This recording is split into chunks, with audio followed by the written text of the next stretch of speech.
ഒരു ദോശ മതിയോ കൊച്ചമ്മ? അവരും കൂടെ വരട്ടാ, എല്ലാരും വരട്ടെ. ഇരുന്നോ? ആഹാ, അമ്മ കഴിക്കാതിരുന്നായിരുന്നോ? ഞാനിവിടെ വന്നിരിക്കാൻ തുടങ്ങിയിട്ട് 15 മിനിറ്റായി. എല്ലാരും കൂടെ ഒന്നിച്ച് കഴിക്കണമെന്ന് ഞാൻ ഇന്നലെ രാത്രിയിലെ പറഞ്ഞല്ലേ. അല്ല, അമ്മ ഫോണിൽ സംസാരിച്ചോണ്ടിരിക്കുന്ന അരമണിക്കൂർ കഴിഞ്ഞാ വന്നാ മതി എന്ന് പറഞ്ഞു. അരമണിക്കൂർ കഴിഞ്ഞ ആര് പറഞ്ഞു? സുരഭി അമ്മയല്ലേ പറഞ്ഞത് അരമണിക്കൂർ കഴിഞ്ഞ് വരാന്ന്? അയ്യോ, ഞാൻ അങ്ങനല്ല പറഞ്ഞത്. അയ്യോ, ഞാനേ ഫോൺ ചെയ്തോണ്ടിരുന്നപ്പോ ഇവിടെ വന്ന് എന്തൊക്കെയോ കൈകാണ്. അപ്പൊ ഞാൻ 5 മിനിറ്റ് കഴിയട്ടെന്നാണ് പറഞ്ഞത്. തന്നെ? അയ്യോ ചുമ്മാ, ഈ അമ്മയുടെ പറഞ്ഞ അരമണിക്കൂർ കഴിഞ്ഞ് വരാന്ന്. നീ എന്നെ ഭരിക്കാൻ വരരുത്. അതൊക്കെ വേറെ പലയിടത്ത് പോയി കാണിച്ചോളെ ഈ കൊച്ചമ്മയമ്മയില്. ആ കാര്യം ഞാൻ പറഞ്ഞേക്കാം. അത് ശരി, ഇപ്പൊ നമുക്കിട്ടായ പണി.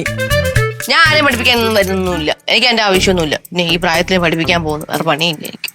പിന്നെ അല്ല കൊച്ചമ്മ, അത് വിട്. 5 മിനിറ്റ് എന്നുള്ളത് അരമണിക്കൂർ ആയിപ്പോയി. അത് പ്രശ്നം ഉണ്ടാക്കണ്ട. അത് ഈ കൊച്ചമ്മ പണ്ട് പറയുമല്ലോ, എന്തോന്ന് ജനറേഷൻ ഗ്യാപ്പ്, അതിന്റെ പ്രശ്നമാണ്. മുത്തണ്ണ ജനറേഷൻ ഗ്യാപ്പ് അല്ല, ഇത് കമ്മ്യൂണിക്കേഷൻ ഗ്യാപ്പാ. എന്തായാലും ഗ്യാപ്പ് ആണല്ലോ. എല്ലാവരും കൂടെ ഇരുന്ന് അങ്ങോട്ട് ആഹാരം കഴിക്കണം. അത് തന്നെ അമ്മയല്ലേ പറഞ്ഞത് നമ്മൾ എല്ലാരും കൂടെ ഒരുമിച്ചിരുന്ന് ആഹാരം കഴിക്കണമെന്ന്. നമുക്ക് കഴിക്കാം, വാ. എനിക്കിപ്പോ വേണ്ട, നിങ്ങൾ കഴിച്ചോളൂ. എനിക്ക് വിശക്കുന്നില്ല, അതാണ് സത്യം. അല്ല, എനിക്കിപ്പോ വിശക്കുന്നില്ലെന്ന് കുറച്ച് കഴിയട്ടെ. ഇതൊരു കഷ്ടമായത്. ഞാൻ പിന്നെ അവിടെ ഇരുന്ന് കഴിച്ചാൽ മതി. ഈ അമ്മയ്ക്ക് എപ്പോഴും ഉള്ള ഒരു സ്വഭാവമാണ് ആഹാരം വിളമ്പി വെച്ചിട്ട് എണീറ്റ് പോകുന്ന ഒരു സ്വഭാവം. ഇനി അങ്ങനെ വിട്ടാ പറ്റൂലല്ലോ. അയ്യോ എന്റെ പൊന്നോ, ഇവിടുത്തെ ഏറ്റവും വലിയ കുരുപ്പ് ലക്ഷ്മിയാണെന്നാ ഞാൻ വിചാരിച്ചത്. അതിന്റെ 10 ഇരട്ടിയുണ്ട് തന്റെ ഈ കുരുപ്പ്. ശരി, സമ്മതിച്ച്, ഞാൻ കുരുപ്പ് തന്നെയാണ്. പക്ഷേ ഈ വീട്ടിലെ ഏറ്റവും വലിയൊരു കുരുപ്പുണ്ട്, അതറിയാമോ? അതാര്? അതൊക്കെ ഈ വീട്ടിൽ തന്നെ ഉണ്ട്. അബദ്ധം എല്ലാവർക്കും സംഭവിക്കും. വലിയ ആള് കളിക്കരുത് കേട്ടോ. നിനക്കെന്തെങ്കിലും അബദ്ധം സംഭവിക്കുമല്ലോ, അന്ന് ഞാൻ നിന്നെ നിർത്തി പൊരിപ്പൊടി. എനിക്കിട്ട് തിരിച്ച് പണിയാ നോക്കിയിരിക്കുവല്ലേ? അതിനുള്ള അവസരേ ഞാൻ തന്നിട്ട് വേണ്ടേ? അവസരം ഞാൻ ഉണ്ടാക്കും, എന്നിട്ട് ഞാൻ പണിയും തരും. നോക്കിക്കൊണ്ടിരിക്കത്തേ ഉള്ളൂ. അല്ല, രണ്ടുപേരും കണ്ണുരുട്ടി പേടിപ്പിച്ചു കഴിഞ്ഞെങ്കിലേ ആഹാരം കഴിക്കായിരുന്നു. കഴിക്കല്ലേ?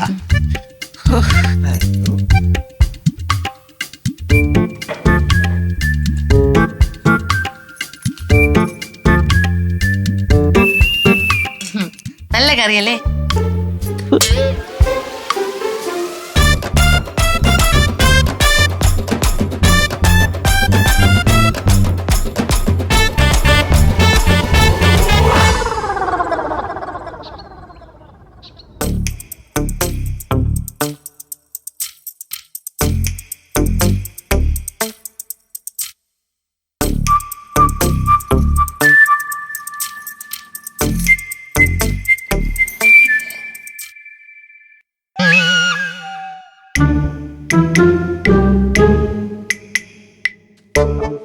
അമ്മ, അമ്മ. എന്താ നടാ? അല്ല, ഈ ഫയൽ ഒന്ന് നോക്കാം. അതൊക്കെ നിനക്കൊന്ന് നോക്കിയാ പോരെ. എനിക്ക് 100 കൂട്ടം കാര്യങ്ങൾ ആലോചിക്കാനും ചെയ്യാനും ഒക്കെ ഉണ്ട്. നോക്കാതെ നടക്കുന്നു. കൊണ്ടുവാ, ഇങ്ങോട്ട് കൊണ്ടുവാ.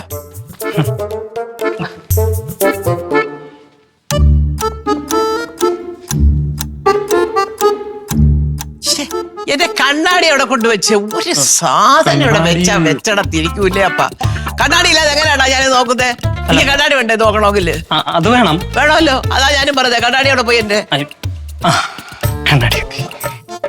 ശരി, 2 വാക്ക് പറയാന്ന് വെച്ചാൽ സമ്മതിക്കില്ലേ ഉള്ളു.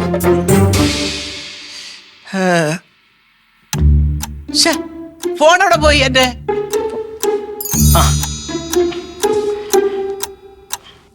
അറിഞ്ഞുള്ള പരിപാടി തന്നെ. തുനിഞ്ഞിറങ്ങിയിരിക്കുക.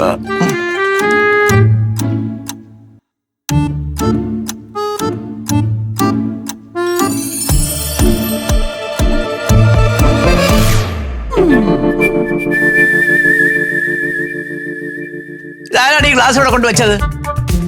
ഈ എടുത്തോണ്ട് വരുന്നവർക്ക് തിരിച്ചു കൊണ്ടുവയ്ക്കാൻ അറിഞ്ഞൂടെ? ആരാണ് ഇവിടെ കൊണ്ടുവച്ചത്? ആയോ? അല്ല, ഞാനമ്മ ഇവിടെ കൊണ്ടുവച്ചത്. ശരി എന്നാ. അല്ല, ഫയല് നോക്കിയാ നോക്കടാ. ബാക്കിയുള്ളതൊക്കെ കൊണ്ടുപോയി നോക്കത്. അയ്യോ, ഗ്ലാസ് പൊട്ടി. ഗ്ലാസ് പൊട്ടി. എന്തോ കൊച്ചമ്മ? അപ്പോൾ ആ ഗ്ലാസ് പൊട്ടിച്ചല്ലേ, എന്നിട്ട് ഒളിച്ചു നിൽക്കുക അവിടെ. വരാൻ പറ സ്വരൂപയോട്. അല്ല കൊച്ചമ്മ, സ്വരൂപയെ കുറ്റം പറയണ്ട, വിളിക്കണ്ട. ആഹാ, അത് ഞാൻ തീരുമാനിച്ചോളാം. അവളെ എന്താ പറയണമെന്നുള്ളത്. ഇങ്ങോട്ട് വരാൻ പറ. ഗ്ലാസ് പൊട്ടിച്ചിട്ട് പമ്മി നിൽക്കുന്നത്. അല്ല കൊച്ചമ്മ, ഈ ഷെൽഫിൽ നിന്ന് ഗ്ലാസ് എടുത്തപ്പോഴേ എന്റെ കൈ തട്ടിയാണ് ഗ്ലാസ് പൊട്ടിയത്. അതുകൊണ്ട് വിളിക്കണ്ട. നിന്റെ കയ്യിൽ നിന്നാണ് ഗ്ലാസ് പോയത്? അല്ല, വേറെ വാങ്ങിച്ചു തരാം കൊച്ചമ്മ. ഞാൻ ചന്തയിൽ പോകുമ്പോ വാങ്ങിച്ചോണ്ട് വരാം. വാങ്ങിച്ചോണ്ട് വരാം. വരും വരും. അയ്യോ, എന്തൊരു ദേഹം. വഴക്ക് പറയണ്ട കൊച്ചമ്മ. ഒറ്റ എണ്ണം ഒന്നിനും ഒരു അവസരം ഉണ്ടാക്കി തരില്ല. എന്തിനോ അതിനൊക്കെ തീച്ചു പോറ്റുന്നത്. കൊണ്ടുപോടാ. അയ്യോ. ഫ്ലവേഴ്സ് ഒരുക്കുന്ന കാഴ്ച വസന്തം യൂട്യൂബിൽ പ്രേക്ഷകർക്ക് ലൈവായി കാണാം. ഫ്ലവേഴ്സ് കോമഡിയിൽ ജോയിൻ ചെയ്യൂ, ആസ്വദിക്കൂ.